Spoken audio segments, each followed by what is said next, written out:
Hello दोस्तों, नमस्कार। आप सभी का स्वागत है target classes with Harish sir में। इस वीडियो में हम ईवीएस से रिलेटेड कुछ अति महत्वपूर्ण क्वेश्चन डिस्कस करेंगे जो आगामी सीटेट की परीक्षा के लिए बहुत उपयोगी होंगे। और जो लोग भी हमारे चैनल पर नए हैं वो चैनल को सब्सक्राइब करके बेल आइकन को प्रेस कर दें, जिससे किसी भी नए वीडियो का नोटिफिकेशन आप लोग को समय से मिल सके। देखते हैं आज का फर्स्ट क्वेश्चन।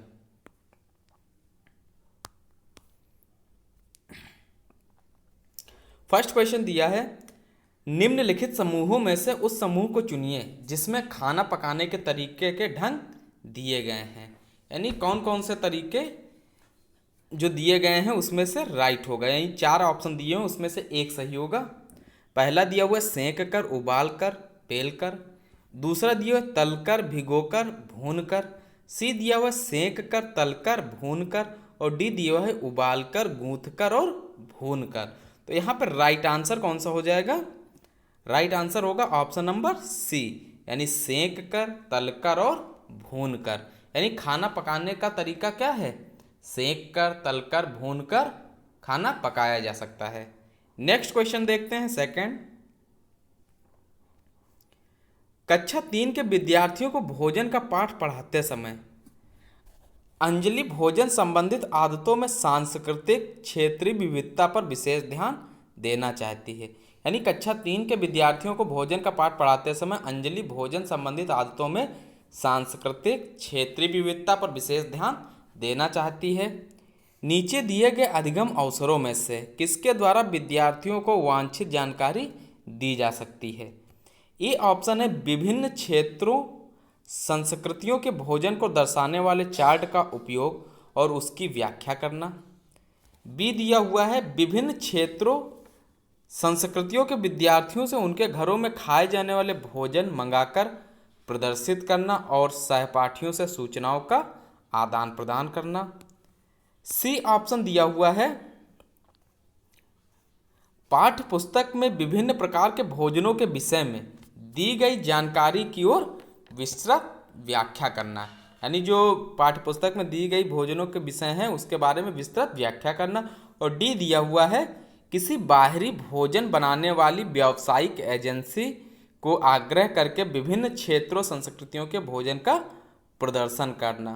तो यहाँ पर राइट आंसर कौन सा हो जाएगा क्वेश्चन के अकॉर्डिंग? तो ये क्वेश्चन के अकॉर्डिंग राइट आंसर होगा ऑप्शन नंबर बी, यानी विभिन्न क्षेत्रों संस्कृतियों के विद्यार्थियों से उनके घरों में खाए जाने वाले भोजन को मंगाकर प्रदर्शित करना और सहपाठियों से सूचनाओं का आदान प्रदान करना। नेक्स्ट क्वेश्चन देखते हैं, क्वेश्चन नंबर थर्ड। पसंद नापसंद में चर्चा करते हुए, यानी पसंद और नापसंद के बारे में चर्चा करते समय किसी छात्र ने कहा मुझे और मेरी माँ दोनों को सांप खाना बहुत पसंद है। ये इंपॉर्टेंट क्वेश्चन है, बहुत पूछा जाता है। जब भी हमारी सांप खाने की इच्छा होती है हम पास के किसी होटल में जाकर लिंग हु फेन खाते हैं। ये बहुत पूछा जाता है। यह छात्र कहाँ का हो सकता है? आसाम का, हांगकांग का, उड़ीसा का या अरुणाचल प्रदेश का? तो यह छात्र कहाँ का हो सकता है? हांगकांग का। यानी ये डिश कहाँ की है? हांगकांग से रिलेट करती है। तो राइट आंसर हो जाएगा बी ऑप्शन। नेक्स्ट क्वेश्चन देखते हैं, फोर्थ। निम्नलिखित में से भोजन बनाने का कौन सा तरीका अच्छा है? सब्जियों को काटना और तब उन्हें तलते पानी में धोना, यानी चलते पानी में धोना। सब्जियों को काटने और पकाने से पहले उन्हें कुछ समय के लिए धूप में रखना। यानी सब्जियों को काटने और पकाने से पहले उनको क्या धूप में रख देना चाहिए कुछ समय के लिए। सी दिया बैक्टीरिया नष्ट करने के लिए सब्जियों को गहरा तलते हुए पकाना। और डी दिया हुआ सब्जियों को अच्छी तरह से धोना और फिर काटना। तो इसमें से कौन सा भोजन बनाने का सबसे अच्छा तरीका है? तो यहाँ पर राइट आंसर होगा सब्जियों को अच्छी तरह से धोना और फिर काटना। यानी सब्जियों को पहले अच्छी तरीके से धो लेना चाहिए, उसके बाद उनको काटना चाहिए। तो डी ऑप्शन राइट हो जाएगा क्वेश्चन के अकॉर्डिंग। नेक्स्ट क्वेश्चन देखते हैं, क्वेश्चन नंबर 5।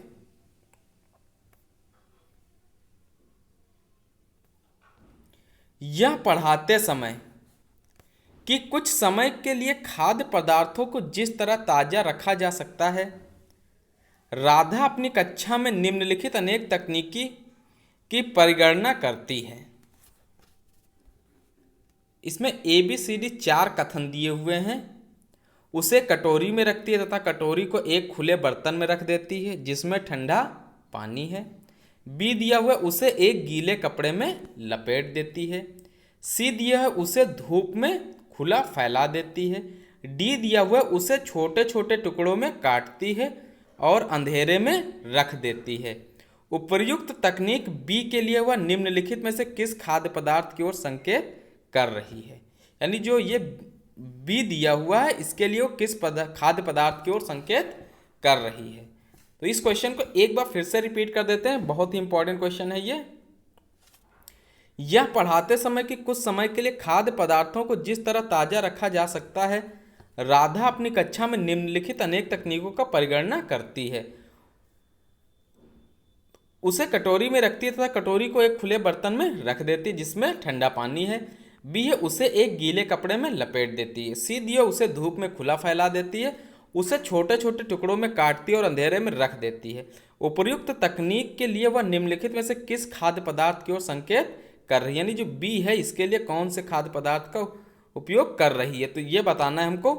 A ऑप्शन दिया हुआ है प्याज लहसुन, B दिया हुआ है हरा धनिया, C दिया काजू बर्फी और D दिया पके हुए चावल। तो ये किसकी ओर संकेत किया जा रहा है, हरा धनिया की ओर। B ऑप्शन सही हो जाएगा। नेक्स्ट क्वेश्चन देखते हैं, क्वेश्चन नंबर 6। मीरा और दिव्या छोटी लड़कियां हैं। मीरा समोसे, कटलेट और डबल रोटी खाना पसंद करती है, जबकि दिव्या ऐसा भोजन पसंद करती है जिसमें लौह तत्व की कमी है। मीरा और दिव्या को निम्नलिखित बीमारियों में से क्रमशः कौन सी बीमारी होगी। स्कर्वी और एनीमिया, एनीमिया और रतौंधी, मोटापा और एनीमिया, और D दिया हुआ मोटापा और स्कर्वी। इसको कौन सी बीमारी होगी, ये बीमारी होगी मोटापा और एनीमिया की। यानी राइट आंसर होगा option number C। Next question देखते हैं, क्वेश्चन नंबर 7। पके हुए चावल रेफ्रिजरेटर में अपेक्षाकृत लंबे समय तक परिरक्षित किए जा सकते हैं क्योंकि रेफ्रिजरेटर में कुछ ऐसे रसायन होते हैं जो रोगाणुओं को नष्ट कर देते हैं। यानी रेफ्रिजरेटर में कुछ ऐसे रसायन होते हैं जो रोगाणुओं को नष्ट कर देते हैं। B दिया हुआ है कम तापमान पर रोगाणु निष्क्रिय हो जाते हैं। C है रोगाणु कम तापमान पर नष्ट हो जाते हैं, और D दिया हुआ है कम तापमान पर भोजन की नमी तत्व घट जाता है। तो यहाँ पे राइट आंसर कौन सा हो जाएगा, तो राइट आंसर होगा क्वेश्चन के अकॉर्डिंग कम तापमान पर रोगाणु क्या हो जाते हैं, निष्क्रिय हो जाते हैं। अगर पूछा जाए पके हुए चावल रेफ्रिजरेटर में अपेक्षाकृत लंबे समय तक परिरक्षित किया जा सकते हैं, तो इसका राइट आंसर होगा कम तापमान पर रोगाणु निष्क्रिय हो जाते हैं। इसकी डिटेल देख लेते हैं। पके हुए चावल रेफ्रिजरेटर में बाहर रखे रहने की अपेक्षाकृत अधिक समय तक ठीक बने रहते हैं क्योंकि इसका कारण है कि कम तापमान पर चावल को खराब करने वाले रोगाणु निष्क्रिय हो जाते हैं। नेक्स्ट क्वेश्चन देखते हैं 8। Most important question. अभी तक जितने भी क्वेश्चन बताए गए हैं सारे मोस्ट इंपॉर्टेंट हैं। इसी तरीके के क्वेश्चन आपके एग्जाम्स में आते हैं, और जो लोग भी चैनल पर नए हो चैनल को सब्सक्राइब कर दें और वीडियो को साथ में लाइक करते भी रहें। विटामिन ऐसे पदार्थ हैं जो हमारी उपापचय दर बढ़ाकर भार में कमी लाते हैं, स्वस्थ रहने के लिए दवाई के रूप में लिए जाते हैं। C है पेशियों का विकास करके हमें ताकतवर बनाते हैं, और D दियो हीनता जन्य रोगों से बचाव के लिए थोड़ी मात्रा में आवश्यक हैं। तो विटामिन कैसे होते हैं पदार्थ, तो इसको बताना है। तो विटामिन जो पदार्थ होते हैं वो हीनता जन्य रोगों से बचाव के लिए थोड़ी मात्रा में आवश्यक हैं। इसका राइट आंसर हो जाएगा ऑप्शन नंबर D। इसकी डिटेल देख लेते हैं। विटामिन सत्व भोजन के अवयव हैं जिनकी सभी तत्वों में अल्प मात्रा में आवश्यकता होती है। ये रासायनिक रूप से कार्बनिक यौगिक होते हैं तथा ये ऐसे पदार्थ हैं जो हीनता जन्य रोगों से बचाव के लिए थोड़ी मात्रा में आवश्यक हैं। नेक्स्ट क्वेश्चन देखते हैं, क्वेश्चन नंबर 9। भारोत्तोलकों को प्रायः ज्यादा मांसपेशियां और बॉडी मास बनाने की आवश्यकता होती है। इस उद्देश्य के लिए उन्हें ऐसा आहार लेने की आवश्यकता है जो से भरपूर हो, यानी जो आहार वो लेते हैं वो किससे भरपूर होने चाहिए। कार्बोहाइड्रेट से, वसा से, विटामिन से या प्रोटीन से। यानी जो भारोत्तोलकों को प्रायः ज़्यादा मांसपेशियां और बॉडी मास बनाने की आवश्यकता होती है, इस उद्देश्य के लिए उन्हें ऐसा आहार लेने की आवश्यकता जो भरपूर हो, किससे भरपूर हो। तो यहाँ पे राइट आंसर हो जाएगा ऑप्शन नंबर डी, यानी प्रोटीन से भरपूर होना चाहिए। जो आहार लेते हैं भारोत्तोलक, वो आहार प्रोटीन से युक्त होना चाहिए। भारोत्तोलकों को प्रायः ज़्यादा मांसपेशियां और बॉडी मास बनाने की आवश्यकता होती है। इसके लिए उन्हें ऐसे आहारों का सेवन करना चाहिए जो प्रोटीन से भरपूर हों। नेक्स्ट क्वेश्चन देखते हैं 10। कांसा ब्रॉन्ज, कांसा जिसको ब्रॉन्ज भी बोलते हैं, दो धातुओं का मिश्रण है। ये दो धातुएं हैं, ये कौन सी दो धातुएं हैं ये बताना है। तांबा और टिन, तांबा और लोहा, आयरन लोहे को बोलते हैं, एल्यूमिनियम और टिन, तांबा और जस्ता। तो कांसा जो ब्रॉन्ज जिसको बोलते हैं, दो धातुओं का मिश्रण है। ये धातुएं दो कौन कौन सी हैं ये बताना है। तो यहां पर राइट आंसर हो जाएगा तांबा और टिन। ये जो कांसा जिसको ब्रॉन्ज बोलते हैं, ये तांबा और टिन का मिश्रण है। नेक्स्ट क्वेश्चन देखते हैं 11। मोस्ट इंपॉर्टेंट क्वेश्चन, ये हर बार एग्जाम में रैंडमली पूछा जाता है। पोचमपल्ली एक गांव है। यह गांव एक विशेष प्रकार के कपड़े की बनाई के लिए प्रसिद्ध है और इसे भी पोचमपल्ली ही कहते हैं। यह गांव निम्नलिखित में से किसका भाग है। यानी जो यह गांव है निम्नलिखित में से किसका भाग ये बताना है। केरल, कर्नाटक, आंध्र प्रदेश या तमिलनाडु। तो ये पोचमपल्ली जो गांव है ये किसका भाग है, ये आंध्र प्रदेश का भाग है। यानी राइट आंसर हो जाएगा option number C. Pochampally Andhra Pradesh का एक गांव था। यहाँ साड़ियों की बुनाई की जाती है। पोचमपल्ली पहले आंध्र प्रदेश में था, लेकिन वर्तमान में यह किसका भाग है, तेलंगाना का। अगर पूछ लिया जाए वर्तमान में पोचमपल्ली किसका भाग है तो तेलंगाना लगाएंगे, लेकिन जो एनसीईआरटी की बुक चलती है उसमें अभी तक आंध्र प्रदेश आंसर में दिया हुआ है। तो राइट आंसर हो जाएगा option number C. Next question देखते हैं, क्वेश्चन नंबर 12। नीचे लिखे कुछ क्रियाकलाप दिए गए हैं, यानी कुछ क्रियाकलाप दिए हुए हैं पॉइंट वाइज, उसमें से आप लोग को आंसर बताना है।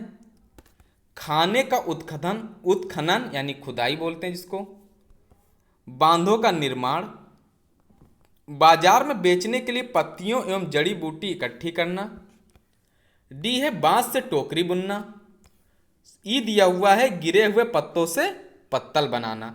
तो इसमें से कौन से क्रियाकलाप सही होंगे, जो पॉइंट दिए हुए ए बी सी डी ई, इसमें से कौन कौन सा सही होगा। इनमें से वह क्रियाकलाप कौन है जो जंगलों के गायब होने के लिए जिम्मेदार है, वो बताना है।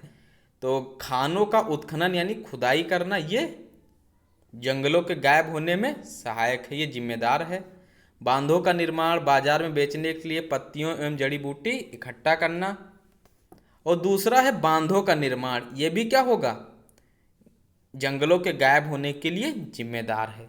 और नेक्स्ट दिया बाजार में बेचने के लिए पत्तियों एवं जड़ी बूटी इकट्ठी करना, बांस से टोकरी बुनना। तो ये तो रिसाइकिल हो रहा है, यानी कुछ चीज़ें उससे बनाई जा रही हैं, लेकिन इनसे क्या हो रहा है, जंगल नष्ट हो रहे हैं, तो इससे पर्यावरण को नुकसान पहुंच रहा है। तो ए और बी क्वेश्चन के अकॉर्डिंग क्या हो जाएंगे, राइट आंसर हो जाएंगे। जिस भी ऑप्शन में दिया होगा वो हमारा राइट आंसर होगा। ए में दिया B C D E, B में केवल ए, सी में ए तथा बी और डी में ए बी सी। तो यहाँ पे राइट आंसर होगा ऑप्शन नंबर सी क्वेश्चन के अकॉर्डिंग। नेक्स्ट क्वेश्चन देखते हैं, क्वेश्चन नंबर 13। कांसे के बारे में सही कथन चुनिए। इसमें भी कुछ कथन दिए हुए हैं, उसमें से बताना है कि कांसे के बारे में कौन कौन से कथन सही हैं। कांसा लोहा, चांदी तथा स्वर्ण की भांति एक तत्व है।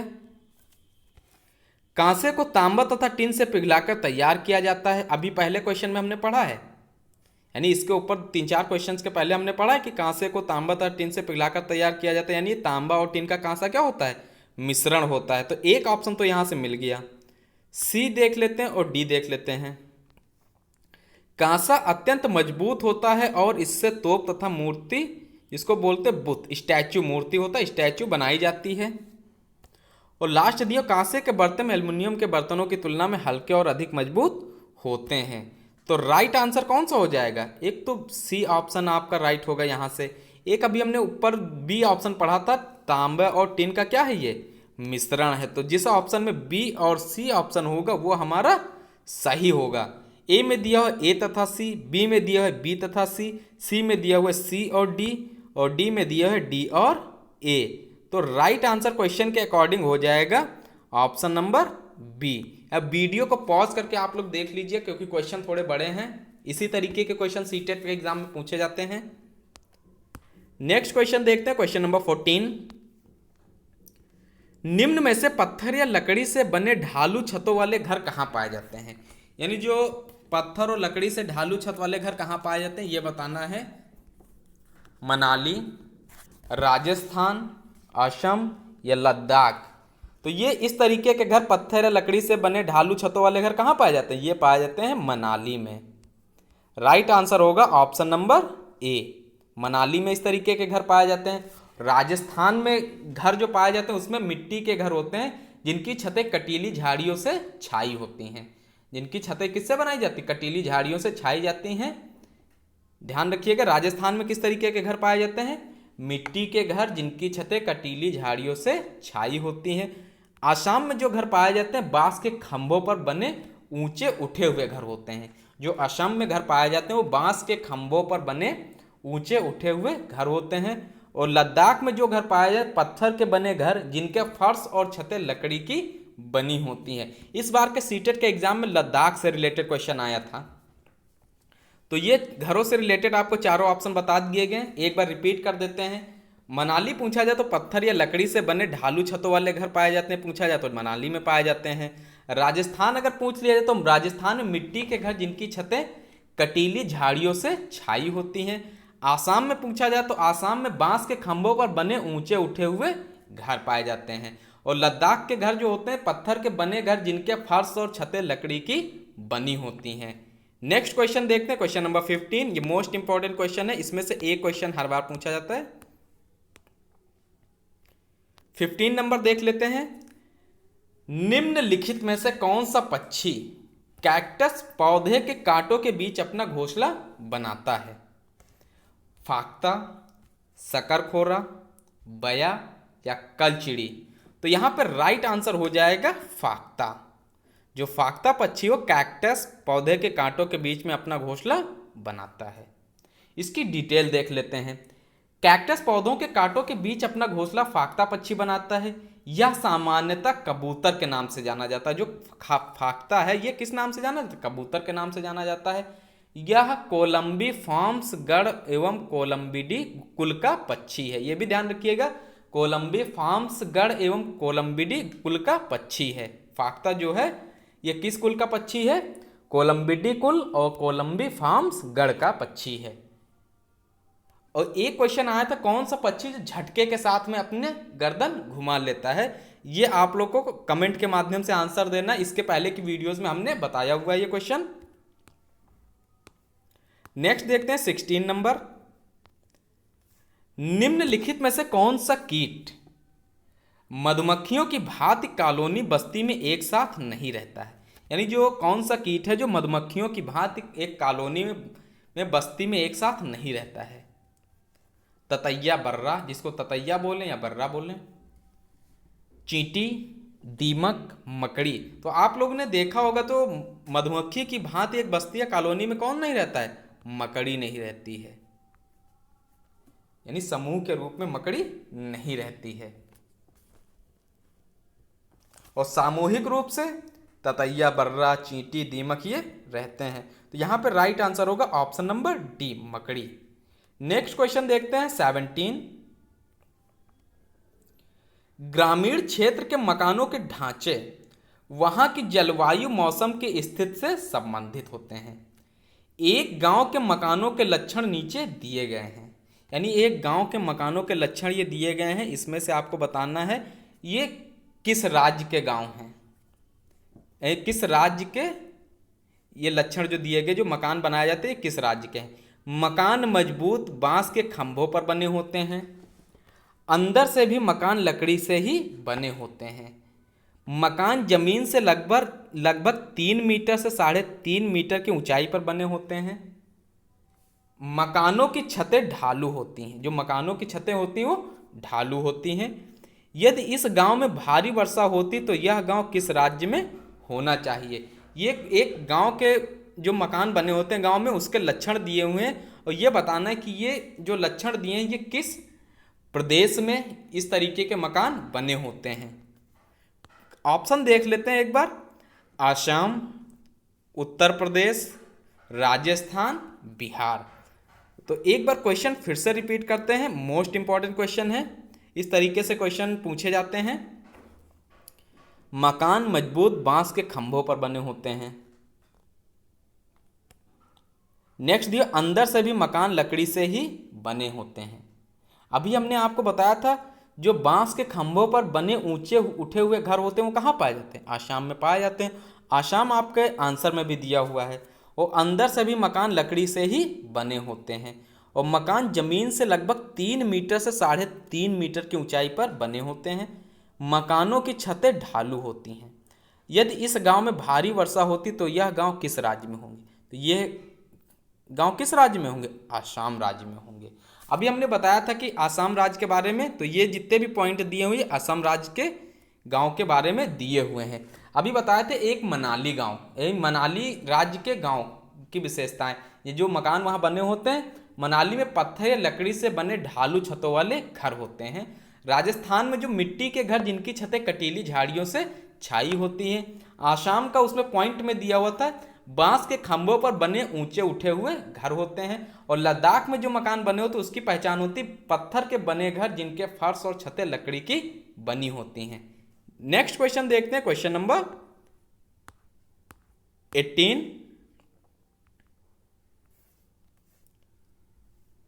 घरों के नीचे दी गई विशिष्टताओं पर विचार कीजिए। इसमें भी कुछ पॉइंट दिए हुए हैं, इसमें से देखना है कौन से पॉइंट सही होंगे। निचली मंजिल में कोई खिड़की नहीं होती है, पेड़ों के तनों की लकड़ी से बनी ढालू छतें। सी है पत्थर के खंभों पर जमीन से लगभग 10-12 फुट ऊंचाई पर बने घर। डी है पत्थर गारा चूने से बनी मोटी दीवारें। और ई दिया हुआ लकड़ी के फर्श। लेह और लद्दाख के घरों में ऊपर दी गई कौन कौन सी विशेषताएं पाई जाती हैं। जो लेह और लद्दाख में घर बने होते हैं उनमें कौन कौन सी विशेषताएं पाई जाती हैं। तो अभी हमने लद्दाख के बारे में आप लोग को बताया कि पत्थर के बने घर जिनके फर्श और छतें लकड़ी की बनी होती हैं। तो यहाँ से देखते हैं कौन कौन से ऑप्शन सही हो जाएंगे। जो पॉइंट दिए हुए इसमें से कौन कौन से पॉइंट सही होंगे। निचली मंजिल में कोई खिड़की नहीं होती, जो लद्दाख में मकान बने होते हैं उसकी निचली मंजिल में कोई खिड़की नहीं होती। ए पॉइंट राइट होगा। नेक्स्ट देखते हैं पेड़ के तनों की लकड़ी से बनी ढालू छतें, तो ये पॉइंट क्या होगा, रॉन्ग हो जाएगा। नेक्स्ट है पत्थर के खंभों पर जमीन से लगभग 10 से 12 फुट ऊंचाई पर बने घर। 10 से 12 फुट ऊंचाई पर ये घर नहीं बने होते हैं। नेक्स्ट पत्थर गारा और चूने से बनी मोटी दीवारें और लकड़ी के फर्श, यानी ए सी और ई, ए सी डी ई, नहीं ये ए हो गया, ये हो गया डी और ये हो गया ई। ए डी और ई जिसमें भी होगा वो हमारा राइट आंसर होगा। तो ऑप्शन देख लेते हैं। इसमें ए ऑप्शन में बी सी डी दिया हुआ है, सी डी ए दिया हुआ है, ए बी सी, यानी राइट आंसर होगा option number C. A D और ई राइट आंसर हो जाएगा ऑप्शन सी। इसकी कुछ डिटेल देख लेते हैं। लेह एवं लद्दाख भारत के कश्मीर राज्य में स्थित है।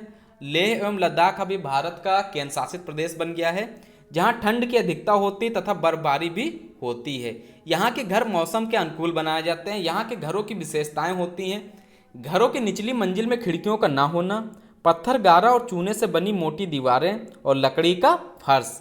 ये थे आज के कुछ मोस्ट इंपॉर्टेंट ईवीएस से रिलेटेड क्वेश्चंस। और जिसने भी अभी तक सीटेट की हमारी क्लासेस नहीं देखी हैं वो सारी क्लासेस आप लोग को प्लेलिस्ट में मिल जाएंगी, वहाँ से आप लोग देख सकते हैं। और जो लोग भी चैनल पर नए हैं वो चैनल को सब्सक्राइब करके बेल आइकन को प्रेस कर दें, और साथ में वीडियो पसंद आया तो वीडियो को लाइक कर दें। प्रेजेंट टाइम में हमारे चैनल पर super TET, KVS PRT, DSSB PRT, TGT, PGT, physical education से रिलेटेड क्लासेस चल रही हैं। ये सारी क्लासेस हमने प्लेलिस्ट में पिनअप कर दी हैं, वहाँ से आप लोग देख सकते हैं। धन्यवाद।